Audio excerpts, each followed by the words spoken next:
What's going on, everybody? Welcome to another edition of the CrazyFaceUno Podcast, where everyone has a story and everyone's story matters. What's your story? If you would like to support the show and help us tell more stories like the one you're about to hear, please visit CrazyFaceUno.com. You can purchase items from our online store or donate if you so choose to do so.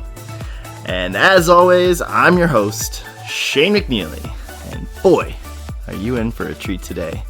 It is my honor and my privilege to introduce my guest today. Her name is Anna Bray. Anna, welcome to the show. Hey Shane, good to see you. Good to hear you. Yeah, absolutely. I know, it was funny because you had a long day. We're doing this in the evening, and I don't know. I had a spacey moment or something today, and was a good thing I set my calendar. I had a calendar reminder and sent me a little ding, and I checked my phone, and I was like, oh, I got a podcast tonight. So I normally have them in the mornings or like during the day, and I kind of forget. And I don't know. It's been one of those days, I guess. So welcome to the show. Thank you. I am so thrilled to be here. Like you said earlier, I mean, it's truly been like, oh, wow. I didn't think anything of my life would ever surmise into a podcast series. So here we are. Here we are. Well, we believe that everybody has a story and that everybody's story matters. So whatever we talk about today will be great. So you and I first met. I've had a few guests, I guess a couple guests, I think from the event, but from International Justice Mission, the event we worked just over a year ago. You'd been working for them, correct? As like an intern or as I was, staff I don't know.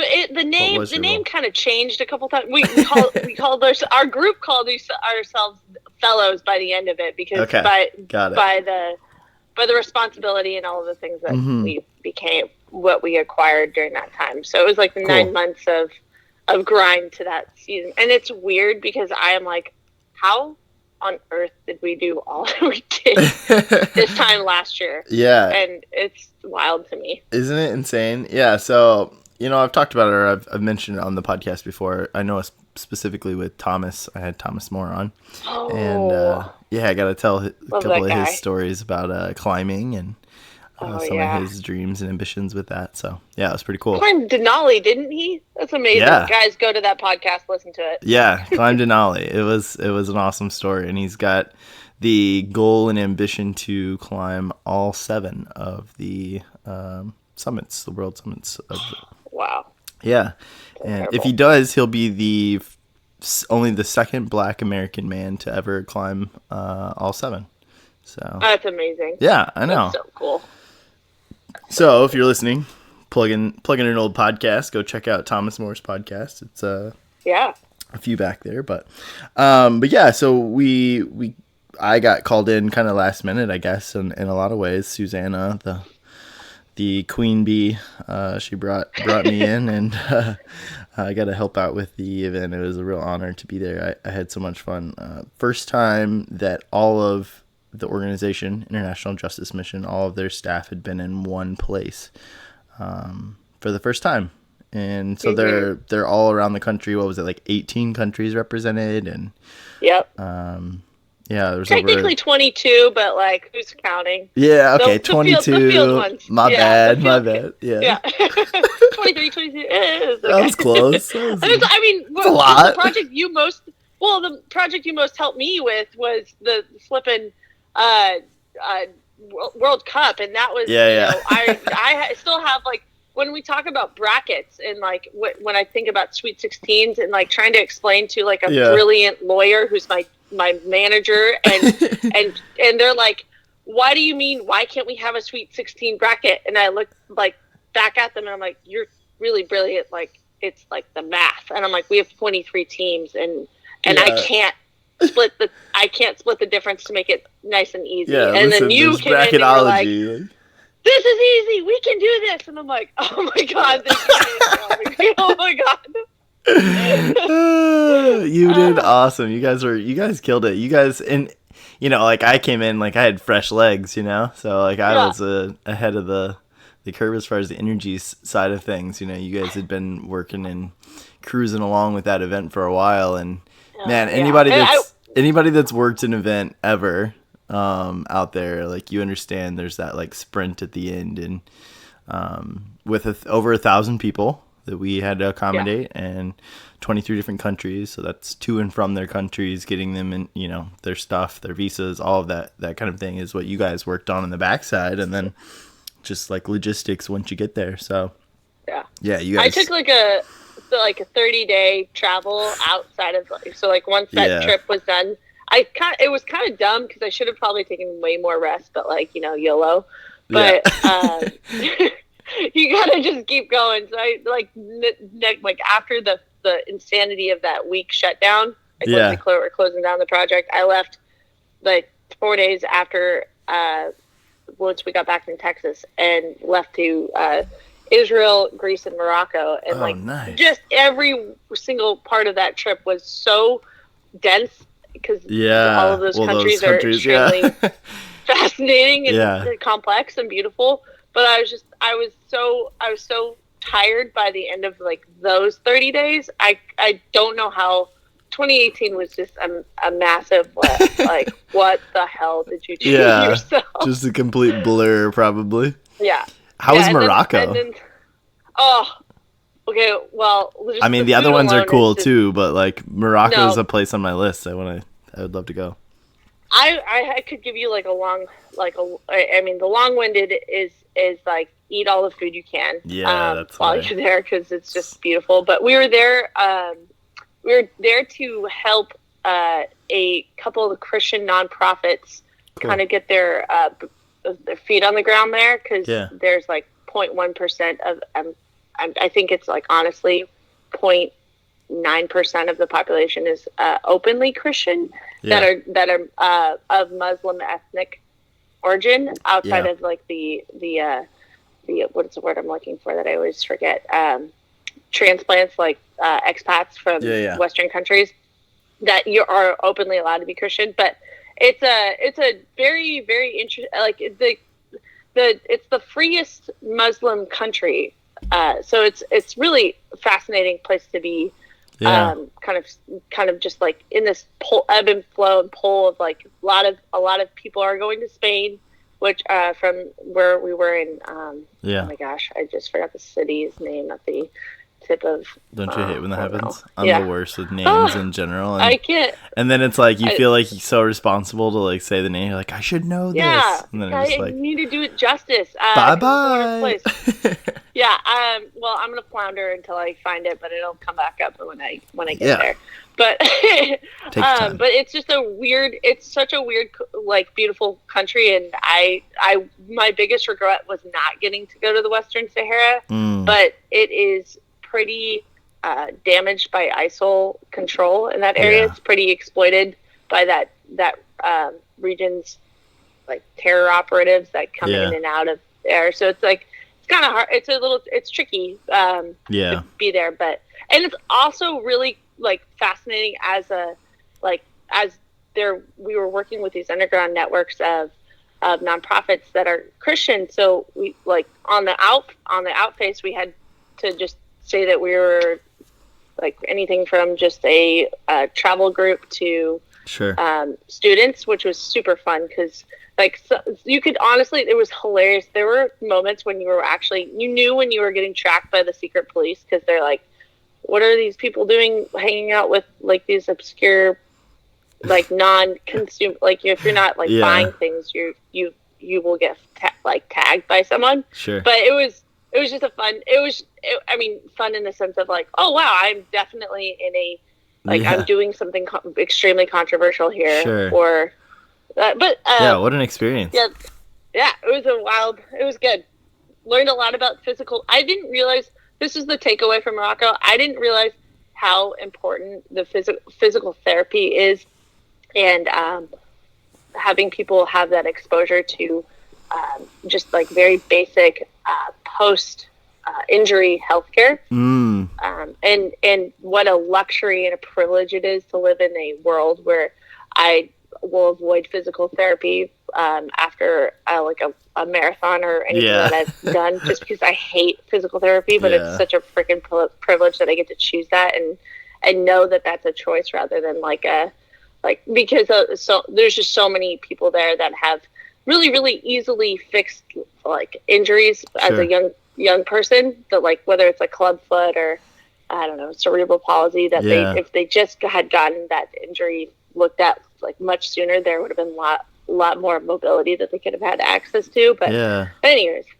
Morocco is wild and fascinating, and I highly recommend going. Man, I'm gonna have to check it out. What was your favorite food? They just the dates there were honestly just really delicious. I had this lamb. I can't remember the dish's name off the top of my head right now. I'm not gonna remember it, but just saffron and eating with your hands and just eating with bread and pita and oh my gosh, it was so good, and hummus. I had going from Israel to Greece then to Morocco, I had been eating some of the best food I still think about all of the time. Well, my wife was in, I think it was Israel. She went to Israel and she talked about the dates being there that were really good. And so that's interesting. Yeah, being a bratty Californian, I can also be I have good dates here too. But honestly, they've got a lot. They've got a lock. Yeah. Well, tell us, Anna. We're 11 minutes in. We know that that you and I worked at an event, and you just went on this trip, which sounds amazing. But what are you up to nowadays? What are you doing for work? Where are you at in the world? Still California? I actually spent about the rest of the year in DC, and then I moved back to California this last August. Okay. I was kind of in a rock and a hard spot because it's a beautiful and hard moment when you realize I can't gain any more responsibility as a young professional if I don't have a master's degree. Ugh. And so I was what I gathered from the things that I'm passionate about, which are anti-trafficking and how we can empower other governments and organizations to help protect and carry what literally the IJM model is exactly what I want to do, and I can't do that without getting a master's. So, and your undergrad's in sociology, is that correct? Yeah, from Point Loma Nazarene University. Are you reading my resume? I only pulled off so normally I go on Facebook and I pull off as much information that I can, but I wrote down 3 things, and one of them was IJM event because that was just something I knew. Yeah. And the other 2 were the only California and sociology were the only 2 things that you didn't have a whole lot for me to grab off of there, which is fine. It's great. It makes for good conversation. No, you're fine. Yeah. So Point Loma, love it. Live it, Loma life.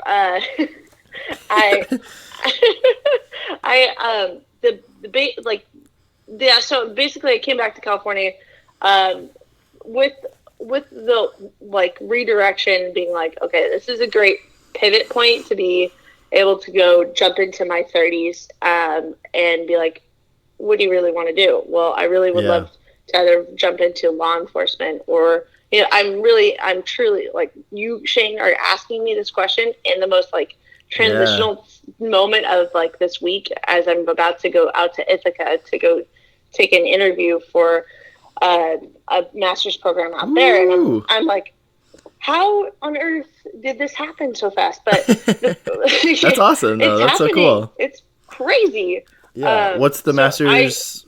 What is that program? Oh, it's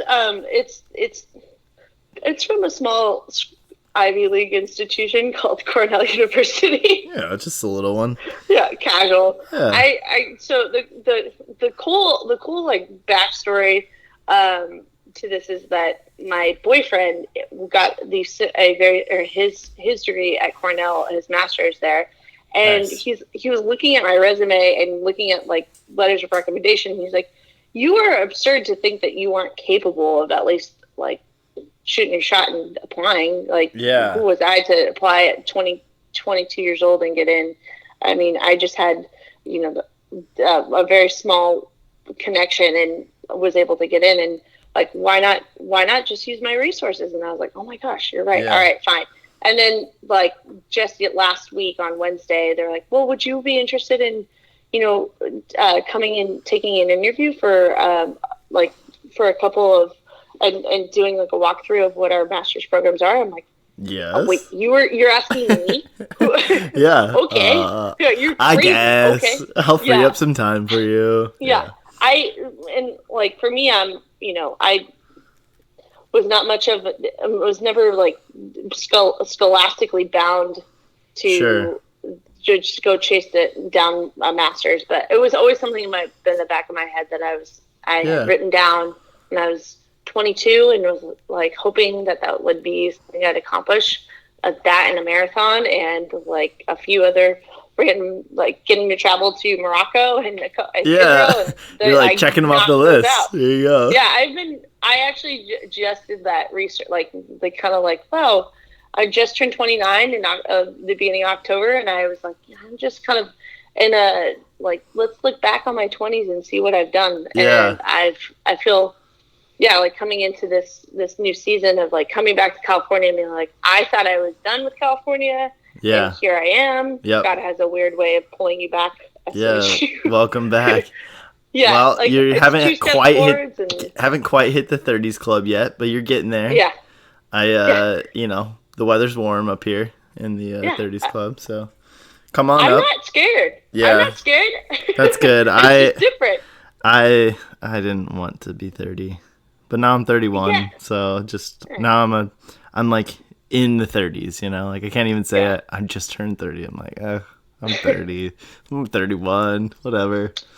No, my brother is turning 35 this next week, and then we're all kind of like, like, this is weird. You're getting old, dude. I know, right? And my sweet boyfriend was like, dude, you can be the president of the United States. We've got a shot here. I never even thought about that. It's like the next, then it's like the next age, like milestone, right? It's like, yeah. There's some weird ones along the way, and that's one of them. Yeah, crazy. Yep. I was really proud of Devin for flipping that negativity on its head. Like, yeah, you know what? We can do this, Chandler.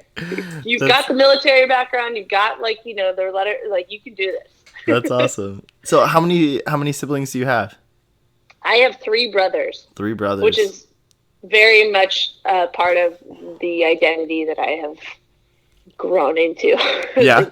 as a woman. How so? And I think this is kind of a great like backstory. I think that growing up with 3 brothers, I loved doing anything to be with the boy club. I wanted to be in the club.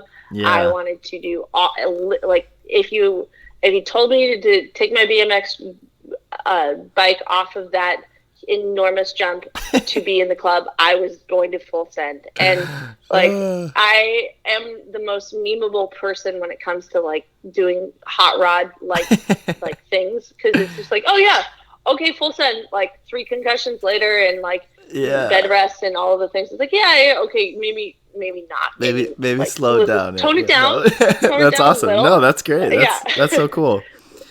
Yeah, it didn't really bode well for like my senior year of college, when I like had to take 4 days of bed rest and had to tell my professors that this is like pre head injury, like seriousness. This is like right before that. So people kind of looked at me like, you can't, why are you wearing glasses in the middle of class? Are you high? And I'm like, no, I just can't see. Like, I have a really bad concussion and I'm still here. I think you've got to tell it. I think you've got to tell us this story now.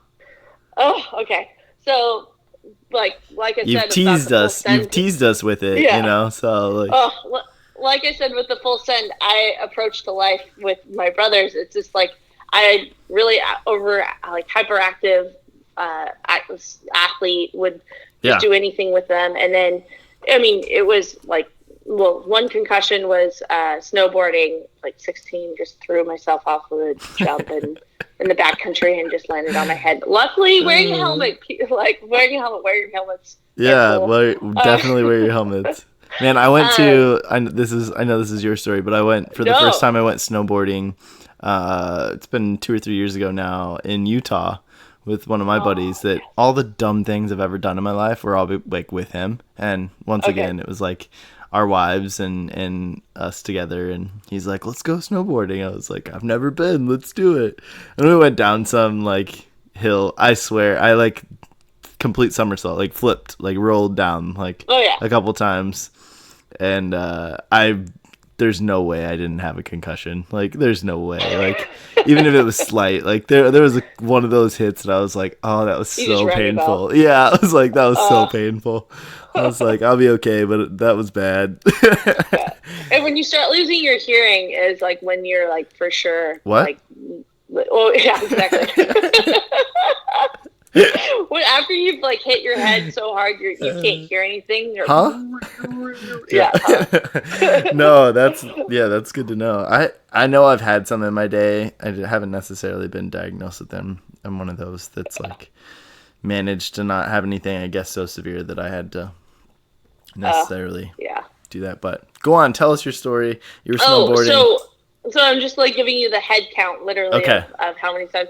So then it was skateboarding, and then playing in soccer. I knocked a girl out once, and that was really sad. And I think I walked away with a concussion too, because I just connected so hard. Yeah. I felt so bad because I sat there like holding her because she had blacked out. I hit her, and we were just. It was like one of those like perfect textbook like reasons why headers are dangerous in soccer, but but do your business because you're a fullback and you got to protect your goalkeeper. That's right. And I connected with her, the side of her head and the front of my head, and I just knocked her out cold. And then like you're 13 years old, and you feel awful when you hear the next day at like your school that someone at their soccer tournament that you didn't know were playing in the same tournament as you saw an ambulance pulling a girl off it. You're just like, my bad. Yeah, I'm like, I'm sorry, I'm a bad person. But so that was like soccer. The last one, other than motorcycling, but not really like.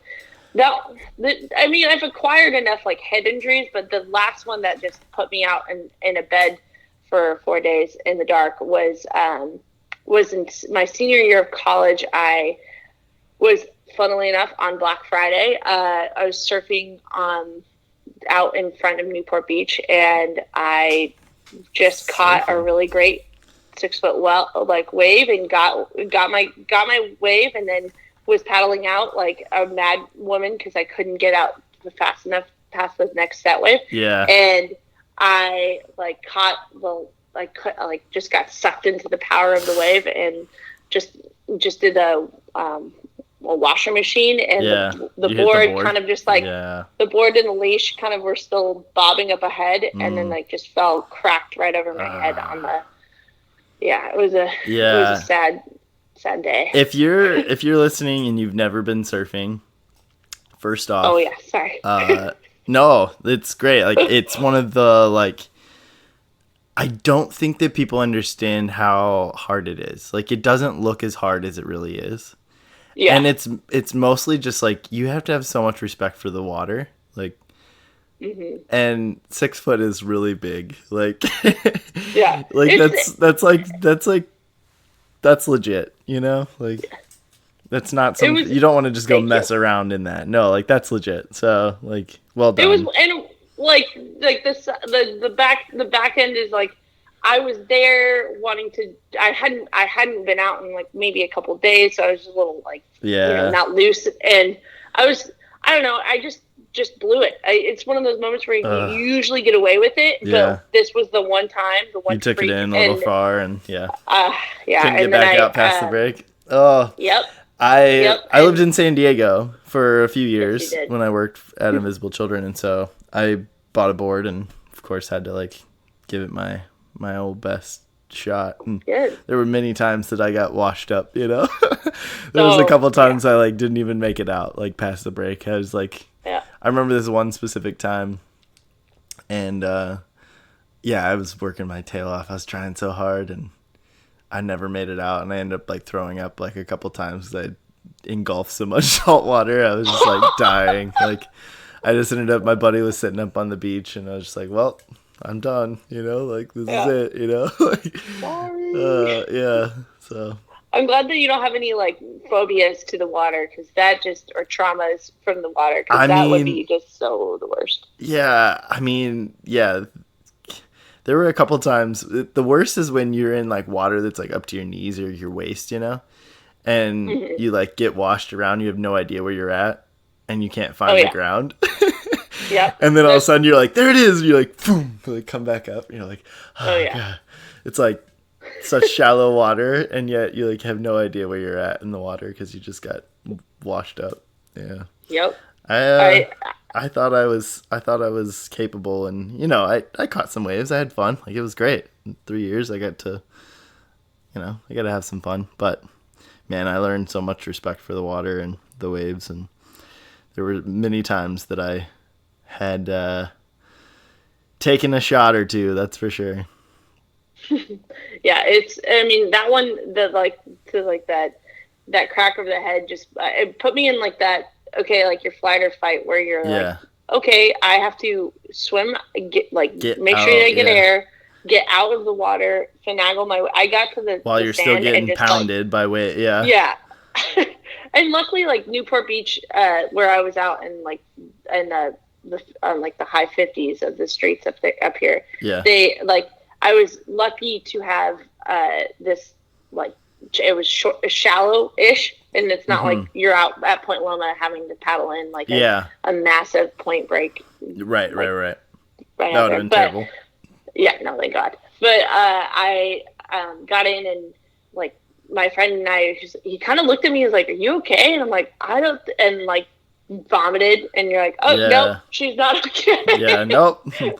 We got one over here. We got this one right here. Oh no! So then, I like to think of that as blackout Black Friday for me. So I got back to my house like totally like zany brain, like can't really tell the story. So it looked like I look like I don't have an actual valid case for this. Yeah. My parents are like, "What is going on? Yeah. Like, are you hungover? Yeah. Like, what? Are you okay?" Yeah. Like things that like would be normally like something my brothers would be like not being able to explain the story to. But I'm like jumbling my words. Like I am a crazy person. You're a mess. And I'm just like, okay, well, I will I'm gonna figure this out. I slept on my parents' couch, which is like a no-no in like the concussion world. You're not supposed to fall asleep. But I slept for like 5 hours in the middle of the day, so that was like another like, oh, she's probably sick. But then I was like, my parents were like, no, like get to like school, because they're like hardy. You know, we're paying for your education. Like, you better get your done, because like finals are coming up. And I'm like, okay, great. So like, I also have like a dissertation for just my like final senior paper that I'm presenting like this next week. So like, no pressure, just like recover from this concussion and then show up and like then explain go ace this, like, all of your exams. Yeah, my finals and stuff. Turns out like can't do that because I like physically couldn't. Actually, I was like having a hard time hearing in class. Oh man, that's crazy. Like it just was really loud, and it wasn't loud. Or like it was so bright. I was wearing sunglasses in there. And I looked like an idiot. But like then, like 3 days after the concussion, which I think just like prolonged the actual, what's the word I'm looking for? The symptoms of the concussion. Yeah. And there it is. It's Tangier. We were in Tangier, Morocco. Sorry. Oh, it came back to you. Sorry. It took talking about concussions to really bring it back. Yeah, you know? Exactly. Scrambled brain. So like the whole concussion like finally, one of my friends who's super sweet, also now a psychology or a counseling, marriage family therapy counselor. So, nice. Such a perfect person to say, hey, Anna, you're not doing well. I'm going to take you to the hospital. Yeah. And so we went to the hospital together, and this was like the ultimate, like, Anna's senior year of college was not well. Like, I got stung by a stingray, which got me that, like, I had to get a tetanus shot. And then, like, just after that, like, I have photos. I took, like most of my shin and leg, my right leg, like, skin off. I burned it, like, off, like, falling off a rock face in the sequoias. Like, the senior year just really was rancid. Yeah. And then this is, like, the icing on the cake, like, blackout Black Friday. And so then, and then I, like, have a medical professional, this ER doctor, look at me. He's like, "You're an idiot. Why didn't you come in sooner?" And I was like, I tried to tell him. I don't know.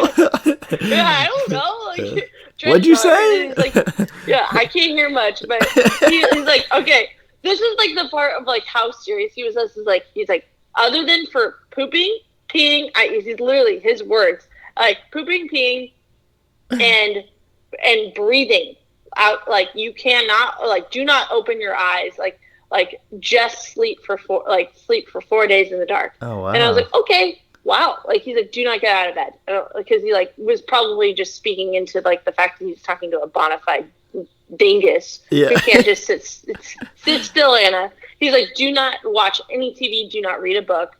I was like, what about finals? He's like, I'm gonna write you a letter, and it's gonna go to your teachers, your professors, and that's just that. And then, like, one of my kinder professors, like, looked at it, and he's like, you weren't making this up? And I'm like, no, I wasn't making this up. And he's like, yeah, you seem pretty terrible. We were wondering why you, like, didn't take your word, or backed out of taking your speech today, because that was part of it. And, oh my gosh, this guy. I just literally had lunch. It's like the classic excuse, or like the perfect excuse that was real. Yeah, like, the actually perfect excuse was, like, a valid one, and so it was so embarrassing. It was so embarrassing because it was just like so humbling. Yeah, I had to just own it. But yeah, that was like the last of my. I had to, like, have a serious internal conversation with Anna and how she needs to be better. Yeah, which leads us into the most recent story, and what kind of spurred me to be like, yo, Anna, come tell us about this story. You went on a hunt, an elk hunt, recently with your dad. Is that correct? Yeah, with my dad. So, yeah, I was scrolling through Instagram, and I saw, your picture and, like, your pictures and your little synopsis, and I was like, that's so cool, like, that's awesome. And so I want to hear more about this story. Tell us more. Oh yeah, so, like, back in the wanting to be in the boys club, my dad had a way of, like, kind of my dad. We love my dad, and we love my brothers, and we love their bond. But, like, my dad didn't have a father figure in his life, so like his like wanting to care and protect that and manage that relationship really well was, like, to just invest in his boys best way he could with his love language, is being like, I want to take these boys on a hunt, like, from an early age. That was something, like, they went duck hunting in Oregon, and I was just always biting at the bit, like, let me go, like, let me play, let me in. And it's, I can't blame him, like, I respect that his choice and his way of doing fatherhood, and because if I didn't have a dad, or my dad specifically, I would be a shell of a person. So I love him, and so he like, I finally just was like, Dad, like, if you're ever gonna get, actually it was kind of like a perfect, like, you kind of were there for this. I actually, my dad, you might have met him. I think I did. He was there. Yeah, I think I did. He was at the event, and the IJM event, and I think the wonderful thing for him to really see and like fully understand the person that he kind of like said, you're a girl, you go in this category. Like, I've got boys, I have this category for them. And like, I kind of just I blurred the lines and confused the hell out of him. And I think that the wonderful thing about like that opportunity with working at IJM and him kind of seeing this progression of this project, and then finally getting to be there to see it all, he was just like, I get it. Like, I totally get your longing of your heart was just like, you just really wanted to be a part of like lots of things that I'm also interested in. And like, actually, you're a very interesting person. You're not just like a woman. You're also my daughter. And I also want to be a part of like these fun things that you get to do outside of my brothers. That's cool. Like, I wanted to go hunting really bad. And we'd been talking about it for the last 3 years. We have, so like how you acquire, hunting, like to get a hunting tag is a license to permit you into certain areas of parks and recreational areas. They're recreational zones of different states have different zones for where you can do these recreational hunting permit and tags. And they're motivated. Sure, like I actually just watched something Trevor Noah did a special on, like burning like the conservationists who are the hunters that are self-proclaimed conservationists. They were specifically to apex predators. I truly believe that there is an element to hunting that is conservation centered. For sure. Doesn't mean it all is. That would be a blanket statement. But I truly can see where there is. I think that there is more than there isn't. You know, I don't know if there's a show on Netflix called Meat Eater, by Steve Rinella. Yeah, you got to check it out. It's a hunting show. I mean, it's a sportsman's like show, but it's not like the old school, like when I was growing up, probably like you would probably remember them too, like the old hunting shows and stuff. It's not like that. It's different. And it's talking about, you know, conservation and, you know, just giving your all and respecting the animal. And, you know, I don't know. It's like it's a good show. I really respect it. And another guy that I listen to the Joe Rogan podcast a lot, and he has he has a lot of those guys on just talking about hunting and conservation, and you know, a lot of the tags that I'm sure that you bought, and a lot of that money all goes back into conservation of the animals and conservation of the land, and like it's hunters keep the like ecosystem in so many ways. Like they really do. Again, it's not every hunter, you know, there's just like, it's not every person in the world wants to, you know, whatever. There's a bad apples everywhere, but, but I think that as a whole, I think you're right. I think that hunting is it's important. I think it's good. And, you know, there's no better way to, especially I'm assuming you guys you did get it. Well, I won't spoil the well, question. So I've been putting in for tags for, I've like this, like, okay, so quick side note. Yeah, we almost killed a majority of the buffalo in like the early 1900s. Yeah. But they are back, and they're much more wilder and more grander than ever. Yeah. In certain parks, and the ones that like linger off to the sides, off to the sides of these, like the Grand Tetons and Yellowstone, like you can get tags and you can go for a bull. Okay, and it's very hard because they are smart and they like to stay in packs, and typically all the packs live in the national park, so you can't really get to them. But there are certain points, and yes, you can go to like there's like, this is not hunting, but you can go to a farm, if you will, the like, and fenced, high fenced farms, whatever. Mm-hmm. Yeah. Which is dumb. That's my opinion, but there's pros and cons, but I think it takes away as well. I think it depends. Takes away from the beauty of it, like what happened in my hunt, which is literally a perfect storm awesome. But so we were bidding for this bison one, and my dad randomly was like my brothers have been going elk hunting for the last 5 years or 6 years, and they put to get a permit they've been waiting for a bull elk for the last 6 years. And so the only time I have ever, and this is so true of my brothers, they roast me all the time because it's like the one time Anna applies for an elk bull, she gets it. Like, we've been waiting for 6 freaking years. Like, they're just like, they lose it. And it's like, well, that's just because you aren't blessed like me. Yeah. And I'm better, boys. I've been trying to tell you. Yeah.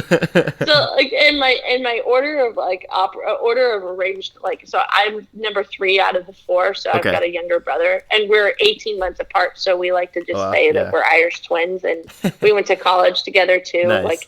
A year behind each other. So we've literally been through everything together. But he is wonderful, and he was just the one who, of course, naturally is going to be biting my heel, my calves the whole time, being like, of course she's gonna get it. Of course she's gonna get the biggest one.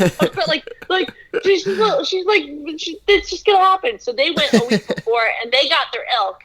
And my brother Chase, who's second oldest, he got this badass old elk. Nice. It was pretty old bull. And for those beautiful. Listening, the older, the older ones are actually this is part of the conservation of hunting the older elks. And so when they're out in the wild and they're out, it's not just your public lands or, that anybody will just shoot whatever they see. In a lot of ways, I grew up in Midwest, so whitetail, and it's just kind of like a free for all, it's not like you're picking on age, but the age is really important because the older ones, they don't reproduce as well. They cause problems, to the younger bulls that have a better ability to continue to reproduce and to continue to populate the the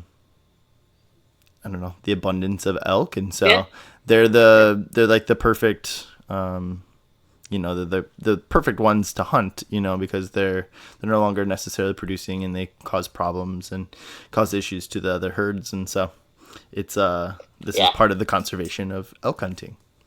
And that's the and also I'm assuming here, but have you eaten any elk yet? I should send you some. I haven't. I would love it if you could send me some. Okay. I would forever be in your good. Yeah. Give me your address. I have the box for you. Yes. I'll overnight it too. Oh my gosh. I'm so excited. Heck yeah. It's delicious. It's super low fat. Yeah. I think it's the leanest. I can't speak in facts. But I know that it is very lean, and it is much more desirable in taste than a piece of beef. Yeah. And it's great, and I love it. And I've heard so many good things. I'm really excited. I'm gonna send you some. Yes, you're the best. And it was so much fun this last weekend. I was in Yosemite, and my boyfriend and I were getting to eat we made fajitas and burgers, and it was just so much fun being able to eat what I got. Your elk, heck yeah. Oh, so, spoiler alert.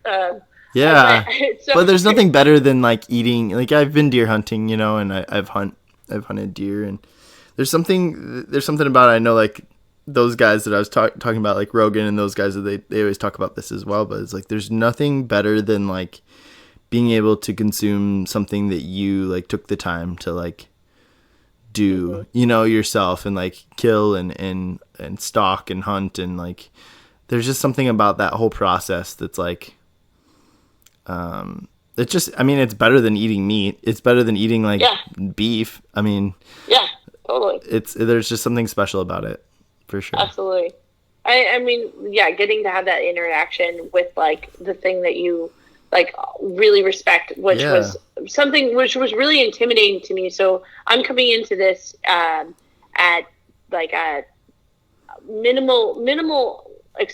not minimal. I would say an average exposure to different styles of rifles and shotguns. Sure. I've shot shotguns often with just out in California, clay pigeons and all sorts of fun things. And then also just rabbit hunting. We were just out in Prescott, Arizona. We were nice. Shooting rabbits out there. It was super fun.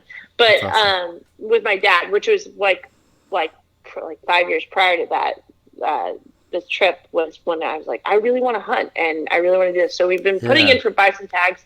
Maybe this January I can come back on and tell you a story about bison. Let's do it. Buffalo. Yeah, the let's wild do buffalo. it. But I hope I get it. But Buffalo, Anna. Yeah. So the what was I saying earlier? Oh yeah. So I'm practicing taking rifle shots. Luckily, my brother Chandler is an ex military army sniper. Paratrooper, so go 82nd if you're out there. You had a great teacher. Yeah, I had a guy who just was like able to stand by me and be like, okay, like you just got to take this hit on the shoulder, because some of the 30-06s and other rifles he personally has, we were playing with, and I was also just like, I need to get like a 200. I need to nail a 200-yard shot without fail, like be able to just at will be efficient. And to respect an animal is to take the best shot you can. Exactly. And to put that time in like you did, to like train and to make sure that you're ready, Yeah. And also like then when we were out in Wyoming, we were out near the Tetons, and I think like the biggest thing, like coolest thing that I got to be a part of was like go with someone, a hunt master who his name is Walt, coolest dude in the whole world. He's like 6th generation Wyoming resident, like lived near Jackson Hole. He can trace his lineage like that way. He's just like his dad was a renowned oh shoot, what's the word I'm looking for?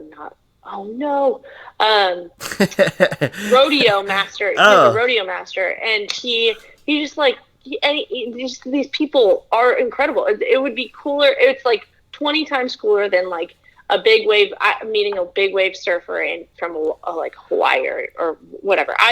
Just getting to meet like the most professional, most caring, like people who live for and want to die in this space and love their land, like love the land, care for it. So Walt is like one of those guys who's just born and raised a true cowboy. Like you actually get to sit next to it, and he's like taken lots of different conservation people out there, from like people from like the Patagonia people. Sure. He's like a very he's well known, well respected. Yeah, that's awesome. Yeah. That's really cool. Like, getting to like sit around a campfire, or hop on a horse and go hunt with him was just like crazy, because it's just like, this guy is so cool. He's legit. He's so cool. Did you get to hear some stories and stuff from him as well?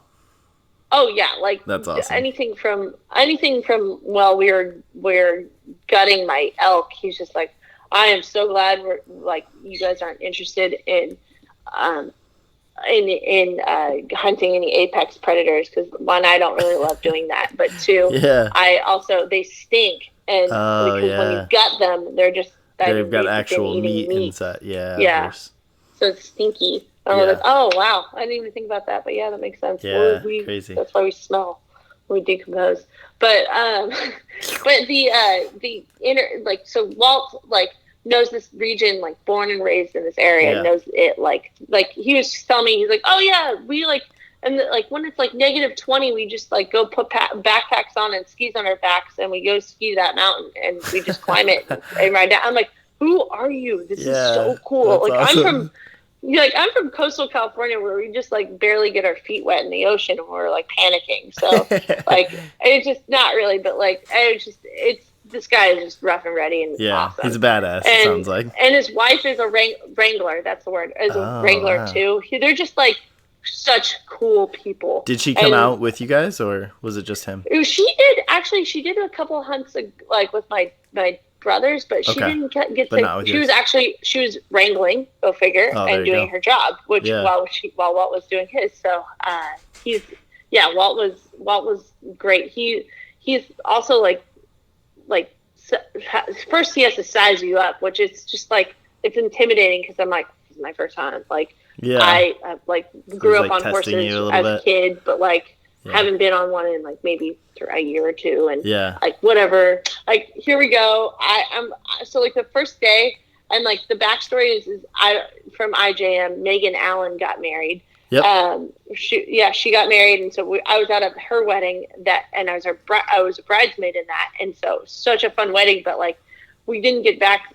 I didn't get home until like 1 o'clock in the morning, and then woke up at 4 to go catch a flight from Wisconsin from Milwaukee to Colorado to Jackson Hole. So I'm waking up that day, and I was like, where am I? And what is my name? I have to be out in the wilderness by noon so I can get out to the camp way out in this mountain range. And I like, oh my gosh, like I have to just pretend like I have to fake it until I make it. And Walt's just going to size me up and look at me like, you're pitiful. I can't hunt with you. I was waiting for that the entire time. Yeah. But then it turned out like that I was far from it. And it was super encouraging. Cause did you like do any, did you do any like training or like, like it's rugged terrain, right? And a lot of, I guess you guys are on horses, but not all the time, right?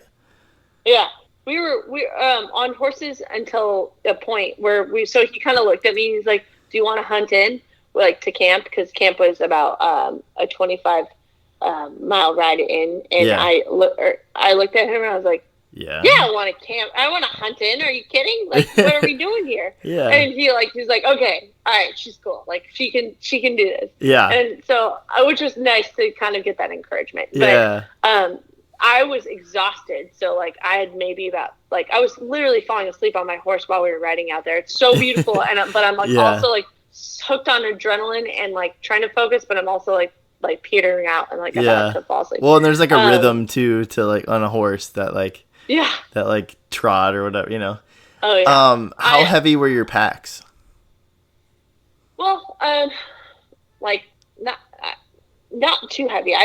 We had a pack horse. We had we had one pack horse for our stuff that we were packing into camp. Yeah. But, which helps. So that, That's cool. Definitely. We had, it was a great situation. So, we go out for the initial first, like hunt experience. So Walt, and I'm following Walt around. My dad is tired too, because he was coming from a different flight and like the day prior. So he's also allowed to take a nap because he's 63 and he can. And so he goes and takes a nap while we're out like hunting this one hillside because Walt like can like look at the ground, feel it, and be like, yep, the elk are here. Like he just knows where they are, and wow, that's crazy. At all times, and he's got a pulse to the nature. And so he goes and takes me out there, and I am like stomping and tromping and as loud as could be. And I, at one point, like fall and eat like absolute crap on the ground because I'm like holding my rifle awkwardly, and I'm like, he's like, they also call him like the mountain goat because he just climbs everything. Yeah. And so I'm like, which is great because like keeps me humble because like I can climb fairly well, but like I'm just eating shit, and I just hit this log, and I look up at him, and I'm like, oh, well, I was like, I'm so sorry. I'm so loud. Like, this is just, I was like, I'm absolutely embarrassing myself with how loud I am. And I'm like, I'm super He's like, don't worry about it. We're all right. Like, he's like, don't worry. You're not the worst thing I've ever seen. And I was like, okay, great. Like, maybe today you're the worst thing I've ever seen, but like, it's just like, felt so bad. But it's just because you like also want to respect their time. Sure, like, they're out there and like away from their family. And if you don't get what they like, so you have like a 7-day window to go hunt. And so I was just like, okay, like, back on my horse. It's now sunset. We're going to ride in, and it's going to get to about 25 degrees. So it's cooling down pretty fast. And by the end of, it's so freaking beautiful. And like, we saw so many, actually the area is known for its like trophy, whitetail, deer. Yeah. And quick side note, I hate deer because this summer when I was moving myself out here, my boyfriend and I were driving through through Wyoming, and we almost got hit by like 3 different dumb deer. And I'm like, they just like wait until the last minute to cross the road. Yep. It's just rude. It's true. Yeah. Midwest, I'm telling you. It's like, I know exactly what you're saying. My family's hit many a deer, and it's like, I have luckily not hit any, but there's not too many people in the Midwest that don't know somebody that has, that's for sure. Yeah. And it's such a culture shock for me, because I'm like, why the heck are there so many freaking idiot deers? Like, can't we just control the population? And I mean, obviously we can't, but like, actually, no. Yeah, apparently not. Like, what is one fun like fact that I heard is that they like people will literally put on like different front ends to their trucks so that they can like collect deer on the hood of their car. And you're crazy. Like, that's a thing. Just not hood ornaments. It's a whole nother meaning to hood ornament, huh? Oh my gosh, it's so funny. Oh my gosh. It's terrible though. So did you see? You were saying you saw quite a few of them out there, and like these really beautiful deer. And I was thinking to myself, I was like, honestly, like I don't know what I'm getting myself into. I was just like totally tired, like terrified of really making an absolute asshat out of myself. Yeah. And, like, especially because you're here with the the world's best Wyoming like professional. Like, you couldn't be with I'm like, I can't blow this. Like, I can't do it. Like, it would be, I don't know. I don't know what to compare it to other than maybe just being like with like a world renowned like. For me, it would be like surfing with Stephanie Gilmore. Yeah. I mean, like, better catch this wave, Anna. And you're like, don't blow it. Don't screw up. Big respect for her. But she's badass. She's great. She like I don't know. I just would love to. I was just like would love not to blow it. And like we go out to camp, we get settled in, and I'm exhausted. But like we meet these 2 other people who were there for the same hunt, different guides. The 2 guides were actually guides for my brothers the week before. Okay. Who all were able to get a bull, which is very rare and very lucky. Like it's just unheard of. Like my dad's already got his elk, so he's just there to hang and have a fun time with me, just getting to experience this. And that's cool. So it was really fun. But these 2 guys that we meet, like it's so funny. They're from Ireland, but they're from New York. So like they're 35 years removed from the motherland of Ireland. But they were strong accents. It sounds like. Yeah, it was so funny because the Wranglers, like they're so nice and kind, and they're like yeah. I mean, like I think the most unique experience for picking these 2 guys up were like the private jet they jumped into and jumped out of. And we're like, oh wow, I guess one of them owns a bunch of horses. Yeah, like ta-da, like cool. We're here. We're all just really like, oh wow, these guys are well, we don't know who they are, but they have Irish accents. Here they are. So they were like complaining because they were giving their hunt guides, who are like, again, wonderful professionals. They who just recently got help track and find bulls for my brother. So like we're the testing environment is like very, very true. Like they know what they're doing. Yeah. And these 2 guys were like complaining because like they're like, oh, we haven't seen anything in the last 3 days. Because like side note, I had come in.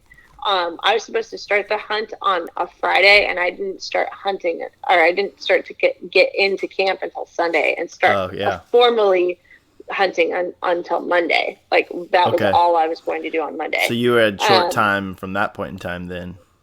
Yeah. So I had already shorted my trip out by a wide margin. Yeah. For like 4 days, or 3 days, and so they had been hunting for the last 3, and they had to have like 2 different opportunities to get a bull. So like these guys aren't listening to their hunt masters, and so like I'm taking the note of like, listen to your hunt master. Like, that's all you got to do. Yeah, exactly. Like, that's literally all you got to do is just wait for their cue. And so that night I'm just like so tired, and I'm like, all right, I got to get to bed about like by 9, no later. Mm-hmm. Wake up at around 4:30 because that's like you got to get up with the creatures, all of the creatures of the land. So we get up, get out on our hunt, and were you able to sleep well? No, I had a really bad dream, actually. I had a dream that I also hate spiders. Like, but like the reasonable kind, like, you know, like the ones that are poisonous. Yeah, well, that's fair. I mean, I also, like, quick backstory. I had, you know, like in California, as you would know, there's no like actual determinant of like when fall has happened, other than you know that it's spider season and fire season. Yeah, and like they're usually like a week, like you get a 2-week notice. You get the spiders and then the fires, like boom boom. Yeah. Not great, because I walked into a wolf spider like full abreast into it, and I could feel it, and I shook off my body, and it just like you could hear the like thud on the ground, and I was like, also barefoot, and I screamed like a very, very loud little girl, and I was okay with it, because I like didn't know what else to do. What else do you do? I mean, that's a proper response. I don't know. You got to get it off. It was a fire, and luckily, like, my sweet boyfriend was like, Devin, just like, he's like, 1, I've never heard you shriek like that before. Like, wow. And 2, that was a very, very admirable shriek, because that thing was enormous. And it wasn't like an average size, like wolf spider. It was an enormous spider. Like, and it was crawling on you. Man. It was 10 feet tall. Okay. And what's that like movie, Arachnid or whatever? That's like the like subtle backstory to my brothers.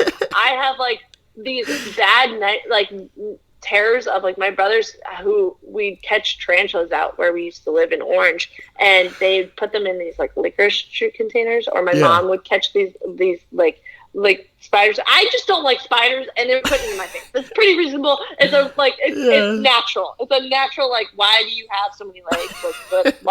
Like don't walk me through it. I don't want to see you anymore. My mom has similar stories. When she was growing up, her brother would when her mom would go out to hang the clothes on the clothesline outside, old school, and he would catch these spiders, and he'd put them in jars, like mason jars, and he'd wait and he'd lock the doors so her mom couldn't get in. And then he'd chase her around the house with these spiders. And my mom was terrified of spiders too, and so it's like she's got nightmare. Yeah, see, she's got. I think we all have like a natural like, no thank you, and then there are like the like wonderful scientists that are like, no, I want to study. Yeah, let me come here. Yeah. I've like had to kind of like I'm the like reasonable amount of, they're fine. I don't love them. You know, if I can get them out of my house, that's great.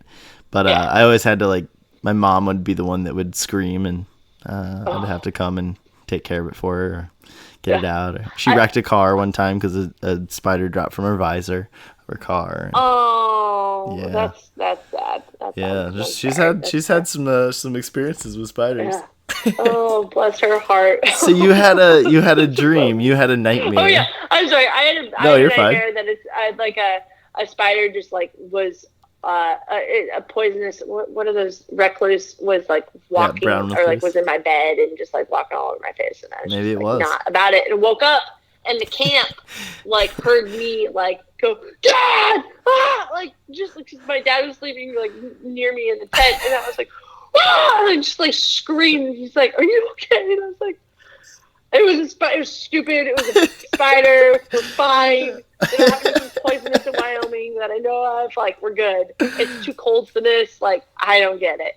But so we're fine. We go back to sleep.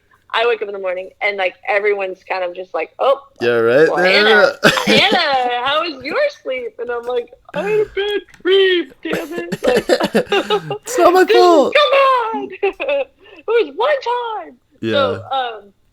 So yeah, wake up that morning and it's tired, like it's cold. We get on our horses. It's like beautiful sunrise, and everything is icy and mud. Like so, everything in the afternoon, the day before was ice or was muddy, which was like hazardously muddy. Like the horses were tripping up on some of the like mud spots because it was so slippery. Which is they're such hardworking animals. Like I feel bad for them if that were to be the case. But nothing like happened where anyone was like actually like no horse or person was actually injured. But we just slipped once. That's good. We just slipped on my horse slipped on its knees on this one ridge, and it was like comical in a sense because she was just like not paying attention to her footing at all, being kind of like a all of a sudden she was like, wait,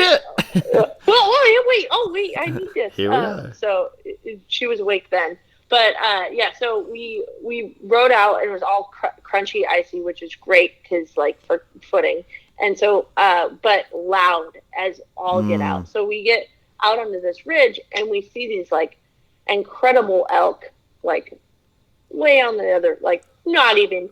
I mean, by ridge, I'm saying like a mile away, but you can spot them. But that's like really far from. Yeah. Because you got to go down and then back up, and then they're going to be moving at the same time. So then you got to try to cut them off, or.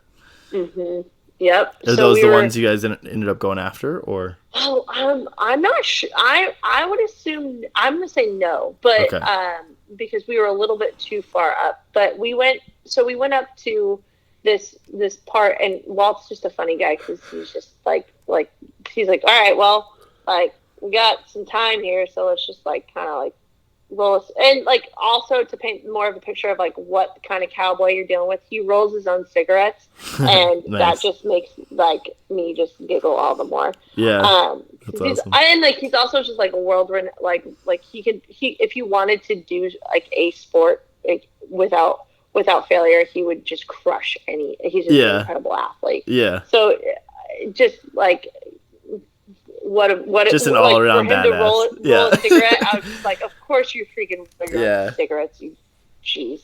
And I was like, if I could roll a cigarette and know that I could be a better like athlete, then fine, I will do it too. But that's awesome.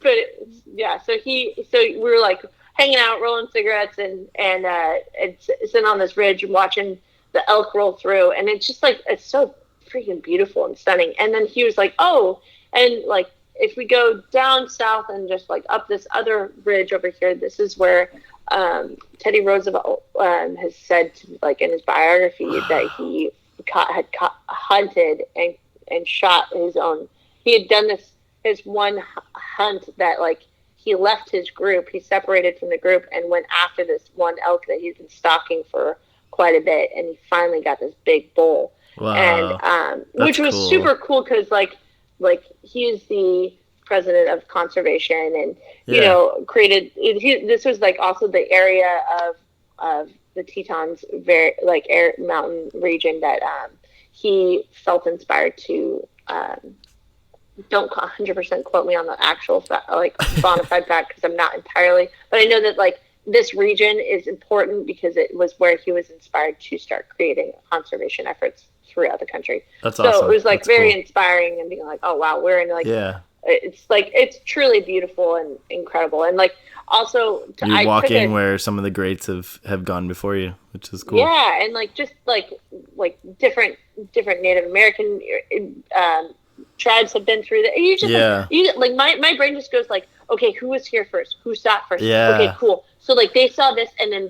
these guys saw this thing, and they were able to hunt together. And I don't know. And though it's changed, it hasn't changed that much. Like you're seeing, you know what I mean? Like it's changed, I'm sure, but like, like at the same time, like you're still like you guys, you all got to experience this area. Oh yeah. And like. It's beautiful. I get that. That's cool. That's like a really surreal, I get, like, serene like experience. Oh yeah, I get like that super Walter Mitty, like almost like you dive into history rather than like your own history. Your own experience. But just like it just being like, oh wow, they like, I get lost in the story. That's so cool though. Of my head. But so we like we don't end up the first morning we don't end up like getting anything because we're all a little groggy and whatever. But Walt's like, oh, do you want to go see where the mudslide happened? And so he's like, oh yeah, well the town was wondering where the river went, and like the flow of the river would kind of completely died out, and no one knew what was going on. So a couple of us went and explored this back region, and to our surprise, the entire mountain had caved in. Whoa. Because I guess there's back in these areas there's like minerals and all sorts of crazy things, but like the erosion happened so fast that this enormous mudslide knocked out the river, and so this like new lakefront, new swamp lake was becoming, and was eventually this is like 4 years later when I saw it, but it was incredible to see this like area that it looked like a bomb went off, and it was just a naturally eroding mountain. Isn't that crazy? It was insane. It was one of those moments where like, oh wow, nature is enormous, and we have nothing to do with it. It's like we were talking about with the water, like the ocean water, like it's the waves and the current is just crazy, but I mean Mother Nature's the same way. She just does her own thing, I could get like lost in that thought. I just love that moment of being like, wow, we are so small and so insignificant in the grand scheme. Like nature's gonna do its thing, no matter what.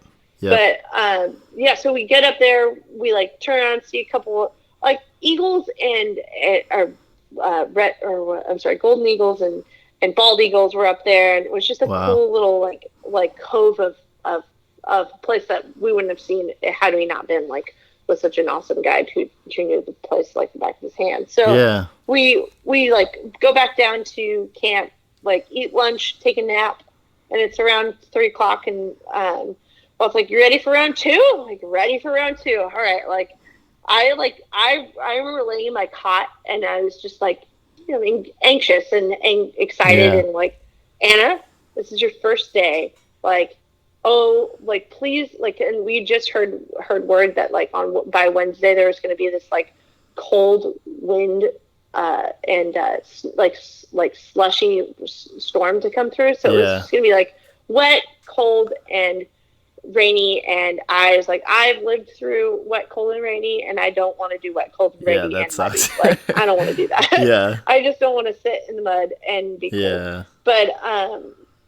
so we like, I was like, okay, like I will be okay if today, like I was like, I don't want to ruin, like I don't want to wish like this was over by now. Like I'm just I just really want to like experience the whole trip. But I also like want to hurry up and get this thing out of the way. Like I wanted to relish in it, but I also wanted to like. You wanted to be quote successful in the sense of like you wanted to be able to harvest an elk. Yeah, exactly. But I also didn't want to rush the process, so I didn't want to miss anything. So we get back out there, and I'm like, all right, like I'm feeling good. I'm feeling a little tired, but like I'm feeling great. Like I can stay focused because. Like I can juggle this. Like I can emotionally like, get in the headspace that like this is like any other competition I've been a part of, or any other like athletic endeavor that like took a months to prepare. Like this is just like focus, you are going in to do this, and so it's just like full commitment. And what I loved like most about like that afternoon ride out to this one area, which is where like traditionally spoken that like Teddy Roosevelt was in this same area too, which was cool. Like, which was the most like exciting part was like being able to share in that like history and tradition. And so we go up to like this one mountain. We took a while to get up this mountain, and it was like. I mean, we were navigating like logs, and it's a hard ride. So we're like navigating this like terrain and getting up there, and it's getting like more and more beautiful as you're climbing. And it's just like, oh my gosh, we can't. this is incredible. So we get up to the top of the ridge, and we buzz, like my phone buzzes, and Walt's phone buzzes, and it's like, hey, we have cell service up here. And he's like, oh, I'm going to call my wife really fast. And I'm like, okay, well, yeah, you go call your wife. I'll go look for elk, my dad. So we went on this other side of this ridge, and we could hear them bugling, which is the sound that they make, like males make when they're moving the herd or just like communicating with other herds. And so we were like, oh shoot, where is it? Like, so we were like whipping around. Walt's like taking a minute, taking his 10-minute break. Yeah. And I'm gonna play an elk bugle sound real quick, so people can hear. I think I've got that. It's so awesome. Yep. Yeah. Yep. That's so accurate. Yeah, and like it's nothing like it when you hear it in the wild, and you're just like, oh my gosh, like that is. It's so cool. So that's what it sounds like for you listening if you've never heard an elk bugle. It's so but it bounces off. I mean, it's like bouncing off the way aren't there like antlers designed specifically like in like an effort to help kind of, I don't know, maybe it's for sound to come in. I don't know. There's something with their antlers or something. I need to know more about the anatomy of the nose. There's something with it. So cool. With it might be to hear better. I'm not sure, but yeah, I can only imagine. I've heard stories about the elk sounds and like hearing them out in the wild and how crazy it sounds when you hear an elk bugle in the wild. It's awesome, and like not to like take it, like expose my dad's weakness, but he is a little bit hard of hearing. So when we were hearing these bugles, he heard them, but he couldn't direct the sound to a region. So he was on this other ridge, and I was like, no way, they're southeast. Like I know exactly where it is. Like we're gonna figure this out right now. Yeah. And Walt comes back, and I was like, hey Walt, like did you hear the bugle? He's like, yeah, I actually did. And so I was like, he's like, but I heard it over like more west. And I was like, no. So we go out down to this other side of the hill on foot, and we're kind of just tracking, like our horses are probably 200 yards away from us, and we're just kind of like surveying on top of this tall hillside. And we spot two cows coming into our direction, like maybe 75 yards or less. Yeah. And like in my head, because like I'm coming in feeling intimidated because I've never done this before, but I'm like, like I technically don't have a tag for a cow, but like you can like, if you don't get a bull, you can I don't know the technicalities, but like you can what my understanding is you can take a cow if you want. Oh, interesting. Yeah. I don't know. But like where a cow is, it's probably the rut, right? Or that season. Exactly. So which means like the deer, the males, it's their time of year to go and spread their goodness. And so they are looking for the girls, looking for the ladies, and hear these young ladies come on walking in, huh? Yep, in a pair, like we usually do. And so this bull is like nowhere to be found, unfortunately, but we could hear him. And there was like a couple other bugles like way further out. And so we're like, Walt and I look at each other. He's like, all right, Anna, like I think we got to go further away. And I was like, yeah, absolutely. He's like, all right, I know exactly where they'll be. And so, like, you just go, yes, sir. Like, okay, we are going. Let's go. And so we get back on our horses for another mile, and then quietly, and we hop off, and then we go walk for another about half mile, just chasing them on foot, which is really, it was like, this was like when it gets exciting, because you're like, here we go. Here we go. This is what it is, like where it's coming in. And so luckily we had the wind to our wind to our faces, so their scent was hitting us, not the other way around. Which would have scared them off. Right. And if our scent had blown into them. Yep. So we start getting closer and closer, and we get onto this ridge where it kind of, the valley kind of like U-turns in.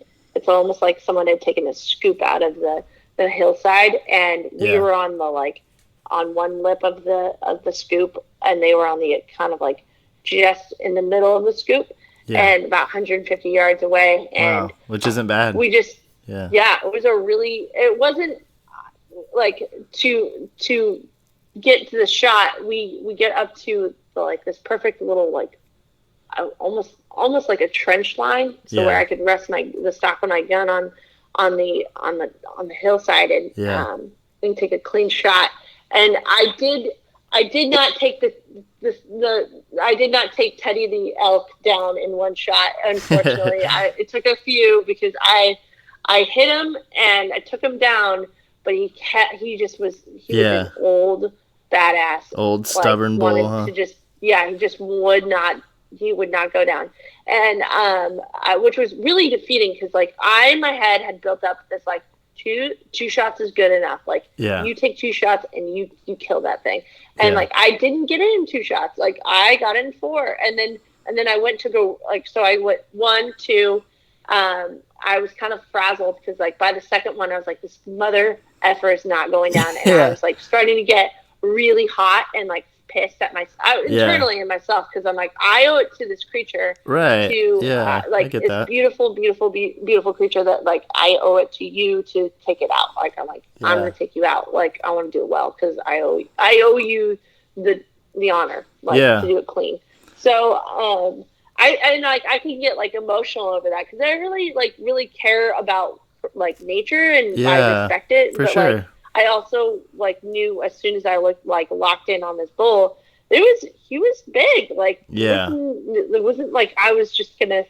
I don't know. Was he like, take another shot or was that like? Yeah. Oh yeah. He was coaching me through the whole process. That's awesome. Then, so he's like, yeah, go for it. Like take another shot. Go, don't worry about it. You got this, Anna. Like we all trust you. Like you got this. And my dad's like, you can do it. Like super encouraged. Like felt like I could handle it.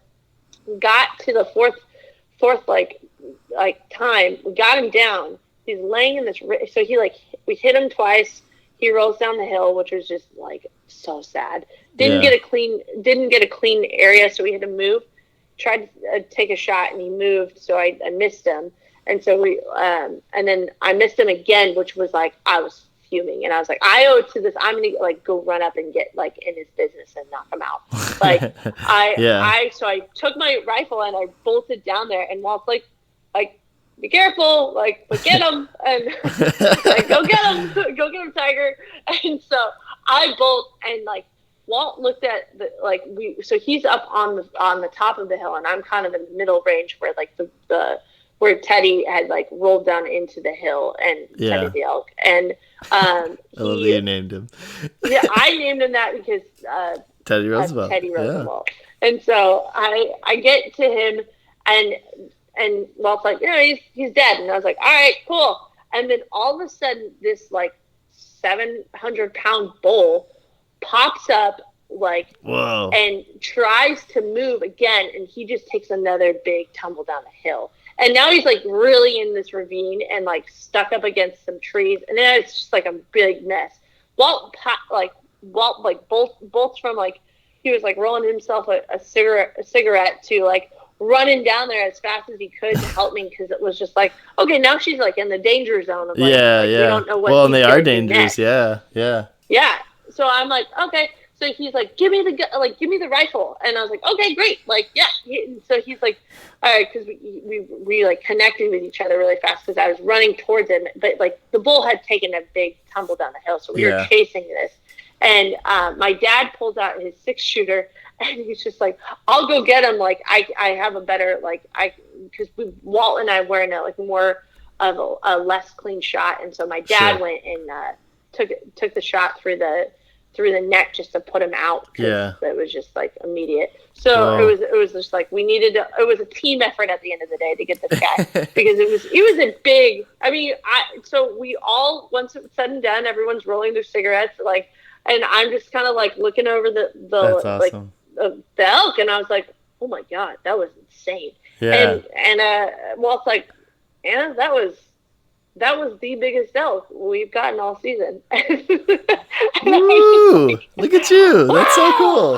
Holy crap. Yeah. And my dad's like, do you need a minute with the animal? And I was like, no, I'll be okay. Like, yeah, I'm a little too riled up right now to like think through that piece. Yeah. But, how was your like emotions throughout that? Was it like, was your heart beating really fast when you first took your first shot?